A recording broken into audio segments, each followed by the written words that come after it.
সুকমৃত ষষ্ঠ পর্ব। মান্তাসা কিছুক্ষণ বিশ্রাম নিয়ে উমায়রার কক্ষে গেল। সন্ধ্যা পর্যন্ত তার কক্ষেই সময় কাটালো, নানা রকম গল্প করল। নানা কথার মাঝে মান্তাসা হঠাৎ করে উমায়রাকে বলে ফেলল, জানো আপু, কয়দিন থেকে আমার শরীরটা কেন জানি ভালো যাচ্ছে না। কেন, তোর আবার কি হলো? আসলে আমার মাথা ব্যথা, বমি হচ্ছে কয়দিন যাবৎ, বুঝতে পারছি না কেন এমন হচ্ছে। উমায়রা অধর প্রসারিত করে হেসে বলল, কোনো খুশির খবর নাকি? উমায়রার কথা শুনে মান্তাসার শরীরে এক অন্য আবেশ বয়ে গেল। সে মৃদু হেসে বলল, সত্যি কি এমন হতে পারে? তোমার লাস্ট পিরিয়ড কবে হয়েছিল? 1 মাস আগে। তুমি পরীক্ষা করে দেখতে পারো, প্রেগন্যান্সি কিট আছে। তাহলে যাও, পরীক্ষা করে দেখো। লক্ষণ দেখে তো মনে হচ্ছে তুমি প্রেগনেন্ট। যদি এমনটা হয় আর তুমি যদি কোনো মেয়ে সন্তানের জন্ম দাও, তাহলে কিন্তু তোমার মেয়েকেই আমি আমার ছেলের সাথে বিয়ে দেব। মান্তাসা হালকা হাসে উমায়রার কথা শুনে। অতঃপর সে উমায়রাকে বলে, তুমি তাহলে এখন বিশ্রাম নাও, আমি উপরে নিজের কক্ষে গিয়ে চেক করে আসছি। আচ্ছা। মান্তাসা খুশি খুশি মনে নিজের কক্ষের দিকে পা বাড়ায়। অতঃপর প্রেগন্যান্সি কিটটা নিয়ে ওয়াশরুমে চলে যায়। বহু প্রত্যাশিত ফলাফল দেখার পর মান্তাসার মুখে খুশির ঝলক। সে প্রেগন্যান্সি কিটটা আরও একবার ভালো করে দেখে। রিপোর্ট পজিটিভ বলছে, তার মানে সে সত্যিই মা হতে চলেছে। ব্যাপারটা ভাবতেই মুখে খুশির ঝলক দেখা গেল। মান্তাসা ভাবল, প্রথম এই সুখবরটা সে জাদকেই দেবে। জাদ নিশ্চয়ই নিজের সন্তান হওয়ার কথা শুনলে ভীষণ খুশি হবে। যেই ভাবা সেই কাজ। মান্তাসা বাইরে এসে জাদকে ফোন দেয়, কিন্তু জাদ ফোনটা রিসিভ করে না। মান্তাসা কপাল চাপড়ে বলে, উফ, আমিও না, জাদ তো এখন প্লেনে আছে, ওর ফোন তো এখন এরোপ্লেন মোডে রয়েছে। মান্তাসা নিজের পেটে হাত রেখে বলে, আমি খুব শীঘ্রই তোমার বাবাকে তোমার আগমনের খবর জানাবো। সে এই খবর শুনে অনেক আনন্দিত হবে, দেখে নিও। রাত তখন 8টা। মান্তাসা তার শাশুড়ি সালমা বেগমের কক্ষে রাতের খাবার নিয়ে যায়। সালমা বেগম মান্তাসাকে দেখে খুশি হয়ে যান, হেসে বলেন, এসো, একসাথেই খাই আমরা। মান্তাসা সালমা বেগমকে খুশির খবরটা জানিয়ে দেয়। সালমা বেগমের খুশি আর দেখে কে? একেই নিজের বড় ছেলের সন্তান আগমনের খুশি, তার উপর এখন জানতে পারলেন তার ছোট ছেলের বউ মা হতে চলেছে। সালমা বেগম নিজের গলার সোনা চেন খুলে মান্তাসাকে পরিয়ে দিয়ে বললেন, আমি ভীষণ খুশি হয়েছি। ইস, আজ বাড়িতেও কেউ নেই। কাল তোমার শ্বশুরমশাই এলে বলবো এই উপলক্ষে অনাথ আশ্রমে খাওয়ানোর ব্যবস্থা করতে এবং কয়েকটা উট কোরবানি দেওয়ার ব্যবস্থা করতে। জাদকে এই খুশির খবরটা জানিয়ে দিয়েছ তো? উনি তো এখন প্লেনে রয়েছেন, ওনার ল্যান্ড করতে এখনও টাইম লাগবে। ও আচ্ছা, ওকে, তাহলে দ্রুত খুশির খবরটা জানিয়ে দিও। দেখবে ও এই খবরটা পেয়ে সব কিছু ফেলে ছুটে আসবে তোমার কাছে। মান্তাসা লাজুক হাসে। সব কিছু ঠিকঠাক চলছিল, কিন্তু হঠাৎ করে নিচ থেকে হট্টগোলের শব্দ পাওয়া যায়। সালমা বেগম বললেন, কি হলো? মান্তাসাও চিন্তিত হয়। এর মধ্যেই বাড়ির একজন কর্মচারী ছুটে এসে বললেন, বিপদ হয়ে গেছে ম্যাডাম, কয়েকজন বন্দুকধারী বাড়িতে প্রবেশ করে সবাইকে জিম্মি করে রেখেছে। মান্তাসা ও সালমা দুজনেই ভয় পেয়ে যায়। আজ বাড়িতে মান্তাসা, সালমা আর উমায়রা ছাড়া কেউই নেই। যারা আছে সবাই বাড়ির কর্মচারী। সালমা বেগমের হঠাৎ উমায়রার কথা ভেবে চিন্তা হলো। তিনি মান্তাসাকে বললেন, উমায়রা ঠিক আছে তো? মান্তাসাও উমায়রার জন্য চিন্তিত হচ্ছিল, তাই সে বলল, আমি গিয়ে দেখছি আপু ঠিক আছে কিনা। বলে যেই না মান্তাসা বাড়ি থেকে বের হতে যাবে, তার পূর্বেই কক্ষের দরজার কাছে তার পথ আটকে দাঁড়ায় আবু সুফিয়ান।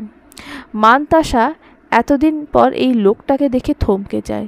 পুরাতন দিনের সব ভয় যেন গ্রাস করে তাকে। সুফিয়ান মান্তাসাকে দেখে বাঁকা হেসে বলে, এত তাড়া কিসের সুইটহার্ট? তোমাকে কষ্ট করে নিচে যেতে হবে না, আমি চলে এলাম তোমার কাছে। আবু সুফিয়ান মান্তাসার দিকে এগোতে থাকে। মান্তাসা দুপা করে পেছোতে থাকে। সালমা বেগম বলে ওঠে, তুমি তুমি এখানে কিভাবে এলে? সিকিউরিটি কোথায়? রিল্যাক্স আন্টি, সিকিউরিটি দেখে লাভ নেই, ওদের ইতিমধ্যেই জাহান্নামে পৌঁছে দিয়েছি। এখন আপনিও যদি জাহান্নামে যেতে না চান তো চুপ করে থাকুন। বলে মান্তাসার কাছে এগিয়ে আসতে তার হাতটা শক্ত করে ধরে সুফিয়ান। মান্তাসা হাত মুচড়ামুচড়ি করতে থাকে, কিন্তু কোনো লাভ হয় না। আবু সুফিয়ান বলেছিলাম না তোমাকে আমি আমার বন্দিনী বানিয়েই ছাড়ব, সেই কথা পূরণ করতেই চলে এসেছি। বলেই মান্তাসাকে জোরপূর্বক টেনে নিয়ে যেতে থাকে।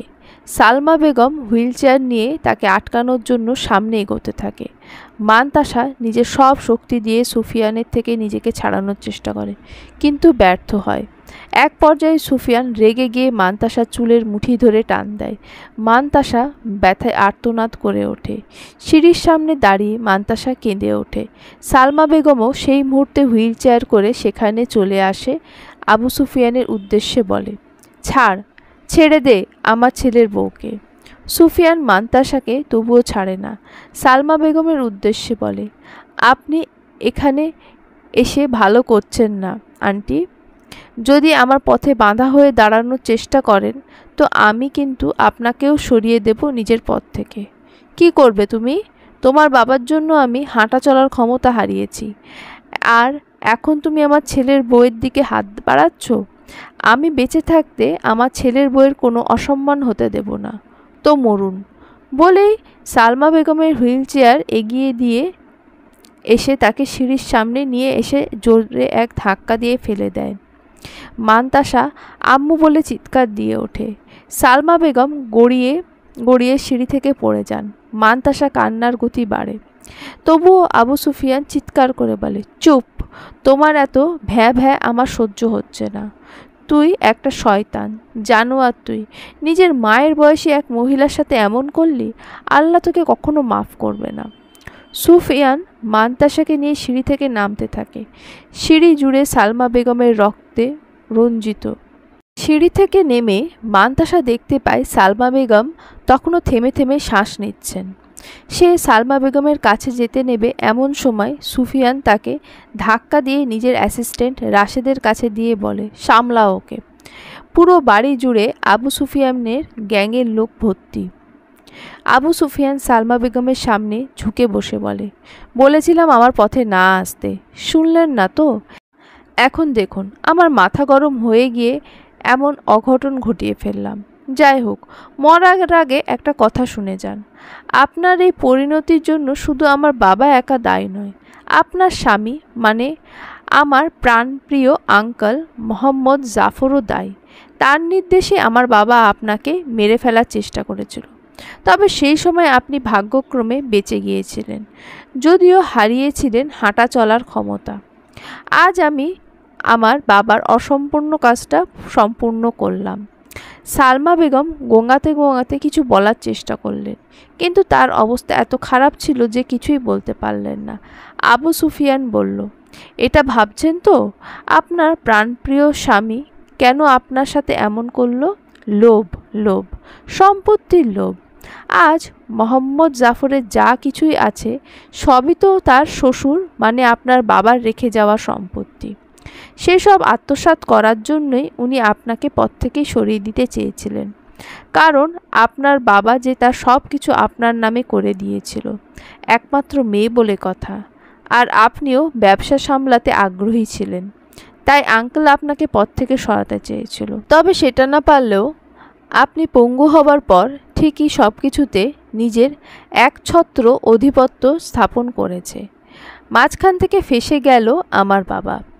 সালমা বেগমের চোখে শেষ মুহূর্তের জল এলো। যেই লোকটাকে সারা জীবন তিনি এত ভালোবেসেছেন, শ্রদ্ধা করেছেন, সে নাকি তাকে মেরে ফেলতে চেয়েছেন। এই বুক ভরা কষ্ট নিয়েই সালমা বেগম এই পৃথিবীর মায়া ত্যাগ করেন। থেমে যায় তার শ্বাস। মান্তাসা ব্যাপারটা বুঝতে পেরে ডুকরে কেঁদে ওঠে। সারা জীবন সে মায়ের ভালোবাসা পায়নি। এই বাড়িতে আসার পরে এই সালমা বেগমই তাকে মায়ের মতো ভালোবাসা দিয়েছে, অথচ আজ এই অমায়িক নারীর জীবন প্রদীপ নিভে গেল তাকে রক্ষা করতে গিয়ে।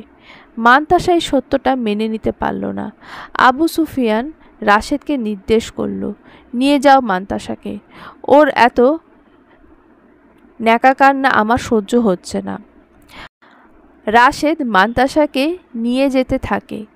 এমন সময় উমায়রা উপস্থিত হয় সেখানে। এতক্ষণ সে ক্লান্তিতে ঘুমিয়েছিল। হঠাৎ হট্টগোলের আওয়াজে ছুটে এসে দেখে এই পরিস্থিতি। পুরো বাড়ি একদল বন্দুকধারী দখল করে রেখেছে। ফ্লোরে পড়ে থাকা সালমা বেগমের নিথর দেহ নজরে আসতে সে চিৎকার করে উঠল। সালমা বেগমের শিয়রে কাছে বসে কাঁদতে লাগলো। এর মধ্যে খেয়াল করলো মান্তাসাকে একটা লোক টেনে নিয়ে যাচ্ছে। উমায়রা উঠে দাঁড়িয়ে বলল, কে আপনারা? ছেড়ে দিন আমার বোনকে। মান্তাসা উমায়রার উদ্দেশ্যে বলে, আপু তুমি চলে যাও এখান থেকে, এখানে থাকলে ওরা তোমারও ক্ষতি করবে, প্লিজ যাও তুমি। উমায়রা বলে, তোমাকে এই বিপদে একা ফেলে আমি কোথাও যাব না, আপনারা ছেড়ে দিন ওকে। আবু সুফিয়ান এগিয়ে এসে বলে, আজ যে আমার এবং মান্তাসার মধ্যে আসার চেষ্টা করবে তাকে বেঘরে মরতে হবে, তাই নিজের ভালো চাইলে চলে যান এখান থেকে। উমায়রা আবু সুফিয়ানের মুখে থুতু ছিটিয়ে দেয়। আবু সুফিয়ান ভীষণ রেগে যায়। উমায়রা বলে ওঠে, তাহলে আপনি আমার শাশুড়িকে খুন করেছেন আর এখন আমার বোনকে অপহরণ করতে চাইছেন? আমি এক্ষুনি পুলিশকে ফোন করছি। আপনার মতো মানুষের তো শাস্তি হওয়া উচিত, কত নিকৃষ্ট আপনি। বলে সে টেলিফোনের কাছে যায় পুলিশকে ফোন করার উদ্দেশ্যে। নাম্বারটা ডায়াল করে কল করতে যাবে তার পূর্বে একটা গুলি এসে ভেদ করে যায় তার শরীরে। মুহূর্তে মাঝে কি হয়ে গেল বুঝে উঠতে সময় নেয় মান্তাসা। অতঃপর নিজের শরীরের সর্বশক্তি দিয়ে নিজেকে রাশেদের থেকে ছাড়িয়ে নিয়ে ছুটে যায় উমায়রার কাছে। উমায়রা শিয়রে কাছে বসে কাঁদতে কাঁদতে বলে, তুমি কেন এসবের মধ্যে ঢুকলে আপু? আমি তো তোমাকে চলে যেতে বলছিলাম। তোমার সন্তানের কিছু হয়ে গেলে যে আমি নিজেকে ক্ষমা করতে পারবো না। উমায়রা নিভু নিভু কণ্ঠে বলল, আমার বাচ্চাকে বাঁচাও দয়া করে। আমি নিজের পরোয়া করি না, কিন্তু আমি চাই আমার সন্তান এই পৃথিবীর আলো দেখুক। মান্তাসা উঠে গিয়ে আবু সুফিয়ানের পায়ের কাছে বসে পড়ে, তার পা ধরে বলে, আপনি যা বলবেন আমি তাই করব।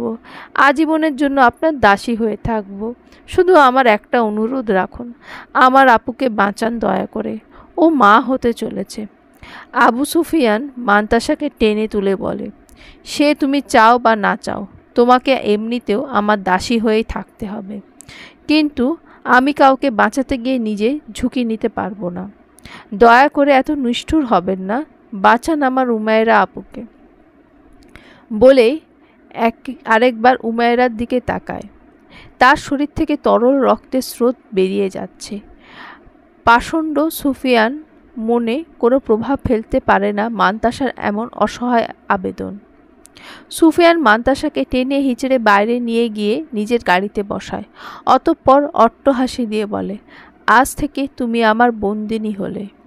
এইদিকে মান্তাসাও মনে মনে প্রতিজ্ঞা করে নেয়, সে এসবের কিছুর জন্য চরম প্রতিশোধ নেবে। জাইনের মন ভীষণ ব্যাকুল হয়ে উঠেছে উমায়রার জন্য, তাই দুবাই রাজমহলে আজ রাতটা তাদের কাটানোর কথা থাকলেও সে বেরিয়ে পড়ল বাড়ি ফেরার উদ্দেশ্যে। হাফসা বেগম তাকে অনেক বোঝানোর চেষ্টা করেও ব্যর্থ হয়েছে। অগত্যা তাকে সাথে নিয়ে রওনা দিল বাড়ির দিকে। এদিকে মনে মনে বলছে, এতক্ষণে বোধহয় আবু সুফিয়ান নিজের কাজ করে নিয়েছে, আমার পথের সব কাটাই বোধহয় উপড়ে ফেলেছে। বাড়িতে পৌঁছে জাইনের মন ডেকে ওঠে।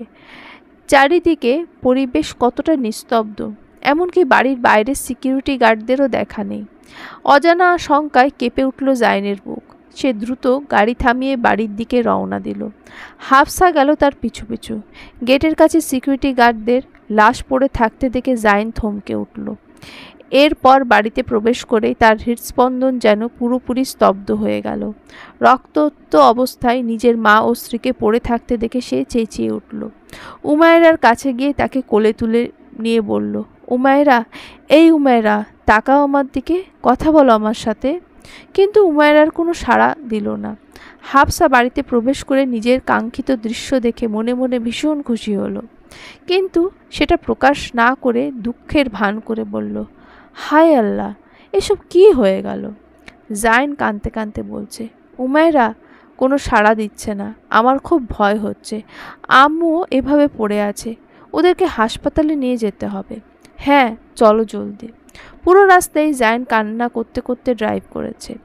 বিয়ের আগে বা পরে কখনো সে উমায়রাকে সেভাবে পছন্দ করতো না, কিন্তু যবে থেকে উমায়রা তাদের সন্তানেরকে গর্ভে ধারণ করেছে তবে থেকে উমায়রা খেয়াল রাখতে রাখতে কবে যে তাকে ভালোবেসে ফেলেছে বুঝে উঠতে পারেনি।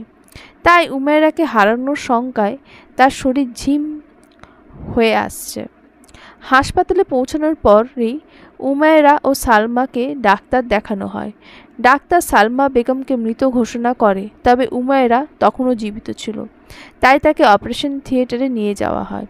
জাইন পুরো নিস্তব্ধ হয়ে গেছে। মাতৃবিয়োগের শোক এবং স্ত্রীর এমন অবস্থা তাকে ভেঙে দিয়েছে। এর মধ্যে একজন ডাক্তার বেরিয়ে বললেন, আপনার স্ত্রীর বুকের পাশ দিয়ে গুলি গেছে, আমাদের অপারেশন করতে হবে, ওনার বাঁচার চান্স কম।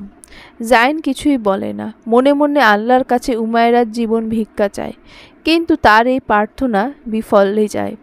এক ফুটফুটে ছেলে সন্তানের জন্ম দিয়ে উমায়রাও এই নিষ্ঠুর পৃথিবীর মায়া ত্যাগ করে, পেছনে রেখে যায় এক বুক ভাঙা প্রেমিককে, যে সবেমাত্র তাকে ভালোবেসে নতুন স্বপ্ন সাজাচ্ছিল। জাদ আমেরিকাতে পৌঁছেও শান্তিতে একদণ্ড বসতে পারছে না। তার বারংবার এমনটাই মনে হচ্ছে কোনো খারাপ কিছু হতে চলেছে, কিন্তু জাদ বুঝে উঠতে পারছে না এই অনুভূতির কারণ। সে বর্তমানে একটি হোটেল রুমে অবস্থান করে। ভীষণ অস্থির লাগায় মান্তাসার নাম্বার ডায়াল করে কল দেয় সে। কিছু সময় রিং হওয়ার পরও কেউ ফোন রিসিভ করে না। জাদের মনের আশঙ্কাটা বৃদ্ধি পায়, তাহলে কি সত্যিই মান্তাসার কিছু বিপদ হলো? জাদ এ সম্পর্কে ভাবতে ব্যস্ত ছিল, এমন সময় তার ফোনে কেউ একটা কল দিল। জাদ ফোনের স্ক্রিনে তাকিয়ে দেখতে পেল তার বড় ভাই জাইন ফোন দিয়েছে। জাদ ফোন রিসিভ করে, অতঃপর নিজের জীবনের সবথেকে ভয়াবহ কিছু খবর শুনতে পায়। নিজের মা এবং ভাবি মৃত্যুর খবর পেয়ে মিটিং পেন্ডিং রেখে আমেরিকা থেকে দুবাইয়ে ফিরে আসে জাদ। বাড়িতে পৌঁছায় চূড়ান্ত ভগ্ন হৃদয় নিয়ে। চারিদিকে লোকে লোকারণ্য, সবাই সালমা বেগম এবং উমায়রার জন্য সমবেদনা জানাচ্ছে। জাদ এক পলক চারিদিকে তাকালো। জাইন শক্ত করে তার শিশুপুত্রকে কোলে জড়িয়ে থম মেরে বসে আছে। তার পাশেই দাঁড়িয়ে হাফসা বেগম।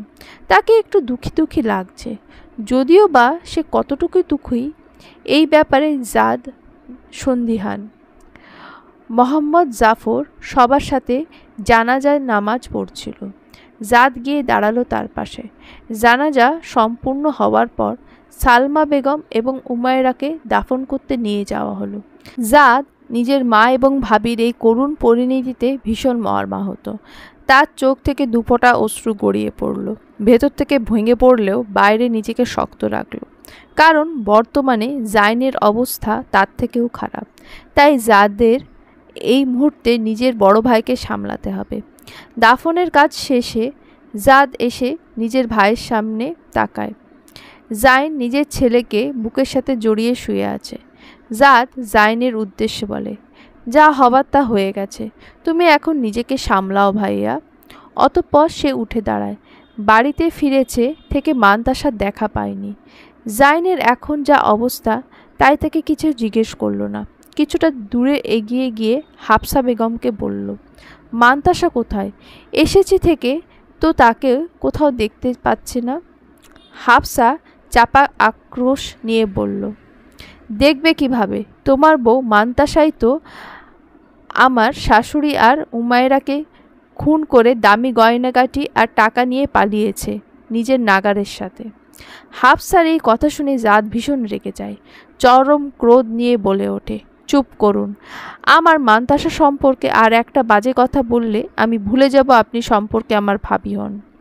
আমাকে চোখ রাঙাবে না।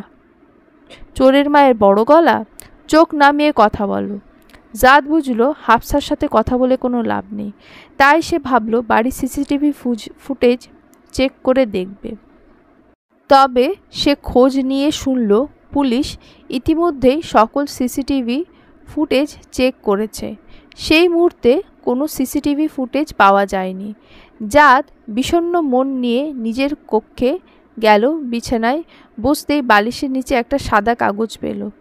আগ্রহ নিয়ে কাগজটা হাতে তুলে নিয়ে দেখল সেখানে মান্তাসা লিখে রেখেছে, আশা করি এই চিঠিটা তোমার কাছে পৌঁছাবে জাদ। আমাদের সুখী জীবন আবার আমাবস্যায় অন্ধকার নেমে এসেছে। ওই শয়তান লোকটা আমাকে আবার নিয়ে যেতে চলেছে। জানি না এই চিঠি আপনি অবধি পৌঁছানো অবধি আমি কীরকম পরিস্থিতিতে থাকব, তবে আমি আশা রাখব আপনি যখন এই চিঠিটা পড়বেন তখনও খুব বেশি দেরি হবে না। আমি ওই জঘন্য লোকটার কাছে বন্দি থাকতে চাই না। আপনি দয়া করে আমাকে উদ্ধার করুন। চিঠিটা পড়ে জাদ হাত মুষ্টিবদ্ধ করে নেয়। মান্তাসা একটা অন্ধকার কক্ষে চুপ করে বসেছিল। আবু সুফিয়ান তাকে এই কক্ষে বন্দি করে রেখেছে। মান্তাসা অপেক্ষার প্রহর গুনছে, হয়তো কেউ আসবে তাকে বাঁচাতে, এই অবস্থা থেকে বাঁচাতে। এই আশায় দিন গুনেছে বেচারি মেয়েটা। এর মধ্যে আবু সুফিয়ান হাসতে হাসতে তার কক্ষে প্রবেশ করে বলে, কেমন লাগছে আমার বন্দিনী? তুই এখন যত আনন্দ করার করে নে, কিন্তু একটা কথা মনে রাখিস, তোর অন্যায়ের বিনাশ হবেই। সুফিয়ান কিছু বলতে যাবে তার আগে রাশেদ এগিয়ে এসে বলল, বস, একটা খারাপ খবর আছে। কি খবর? ব্লু রাইডার্স নামে একটা গ্যাং আমাদের উপর হামলা করে বসেছে বস। এটা আবার কোন গ্যাং? দুবাইয়ে অনেক আগে থেকে এই গ্যাংটা পাওয়ারফুল, কিন্তু ওরা আমাদের উপর হামলা করলো কেন? আমাদের সাথে ওদের কিসের শত্রুতা? ওরা বলছে আপনি নাকি ওদের খুব দামি কিছু চুরি করেছেন। আমি আবার ওদের কি চুরি করলাম? বিস্ময়ের সাথে জানতে চায় আবু সুফিয়ান। এমন সময় শুনতে পায় বাইরে গোলাগুলির শব্দ শুরু হয়ে গেছে। দুজনেই অবাক হয়। রাশেদ বলে, আপনি এখানেই থাকুন বস, আমি বাইরে গিয়ে দেখি পরিস্থিতি কেমন। বলেই রাশেদ বাইরে আসে। এসে যা দেখে তা অবাক করার মতো ব্যাপার। ব্লু রিডার্স গ্যাং তাদের গ্যাংয়ের অসংখ্য সদস্যকে পর্যাস্ত করে ফেলেছে। রাশেদ এগিয়ে গিয়ে ধরে, এমন সময় তার মাথায় কেউ বন্দুক তাক করে। রাশেদ সামনে তাকিয়ে যাকে দেখে তাকে দেখে অবাক না হয়ে পারে না। ভয়ে ঢোক গিলে বলে, আপনি? হ্যাঁ আমি, ব্লু রিডার্স গ্যাংয়ের প্রধান। তোরা কি ভেবেছিলি আমার স্ত্রীকে তুলে আনবি আর আমি চুপ করে থাকব? এবার তোদের সবাইকে আমি উপযুক্ত শাস্তি দেব। বলেই রাশেদকে হোস্টেজ করে সামনে এগিয়ে যায়। আবু সুফিয়ানও ততক্ষণে বাইরে বেরিয়ে আসে। জাদকে দেখে অবাক হয়ে বলে, ও তাহলে তুমি এই গ্যাংয়ের প্রধান? তাই তো বলি, কার এত বড় বুকের পাটা হবে যে আমার বিরুদ্ধে লড়াই করতে আসে? জানোয়ার, তুই আমার মা ভাবিকে মেরেছিস, আমার স্ত্রীকে অপহরণ করেছিস, এর ভয়াবহ শাস্তি তোকে পেতেই হবে। বলেই গুলি করে রাশেদের খুলি উড়িয়ে দেয়। আবু সুফিয়ানের সামনেই লাশ হয়ে পড়ে আছে তার প্রিয় অ্যাসিস্ট্যান্ট, যে তার হয়ে জীবনের অনেক স্যাক্রিফাইস করেছে। ব্যাপারটা তাকে বিচলিত করে তোলে না বিন্দুমাত্র। বরং আবু সুফিয়ান বলে, দেখি তুই আমায় কি শাস্তি দিস। যদি আসল পুরুষ হোস তো অস্ত্র ফেলে হাতে হাতে লড়াই কর। আবু সুফিয়ান ও জাদের মধ্যে ফাইট শুরু হলো। শুরুর দিকে আবু সুফিয়ান অনেক মার খেলেও সুযোগ বুঝে সে জাদের ওপর উঠে তাকে মারতে থাকে। নিয়ম ভঙ্গ করে জাদের ফেলে দেওয়া বন্দুক তার মাথায় তাক করে। জাদ বলে, এবার তো তুই কাপুরুষের পরিচয় দিলি, আমি তোর মতো বোকা নেই। বলেই গুলি চালাতে যাবে, এমন সময় পেছন থেকে কেউ তার মাথায় রড দিয়ে আঘাত করে। সুফিয়ান পেছনে তাকিয়ে মান্তাসাকে দেখতে পায়, যে চূড়ান্ত ক্রোধ নিয়ে তার দিকে তাকিয়ে। সুফিয়ানের মনোযোগ ভঙ্গ হতেই জাদ তার থেকে বন্দুক কেড়ে নিয়ে বলে, কাপুরুষ কখনোই জিততে পারে না। বলেই সুফিয়ানকে বলে, আমি জানি তুই একা কিছুই করিসনি, তোর সঙ্গ দিয়েছে কেউ। তার নাম বল। সুফিয়ান কিছু একটা বলল, তারপর একটা বিকট আওয়াজ শোনা গেল। গুলি সুফিয়ানের মাথার খুলি ভেদ করে গেছে। জাদ উঠে দাঁড়িয়ে বাঁকা হেসে বলল, এবার জাহান্নামে গিয়ে নিজের সকল পাপের হিসেব দে। এদিকে মান্তাসা ভয়ে দৌড়ে এসে জাদকে জড়িয়ে ধরে। জাদ মান্তাসার মাথায় হাত বুলিয়ে বলে, ভয় পেও না একদম, আমি আছি তোমার পাশে। যারা যারা তোমার এবং আমার পরিবারের ক্ষতি করেছে তাদের প্রতি পাই টু পাই হিসেব নিয়েই ছাড়ব। আম্মু হুমায়রা ভাবির খুনের প্রতিশোধ না নেওয়া অবধি আমি শান্তি পাব না। চলবে।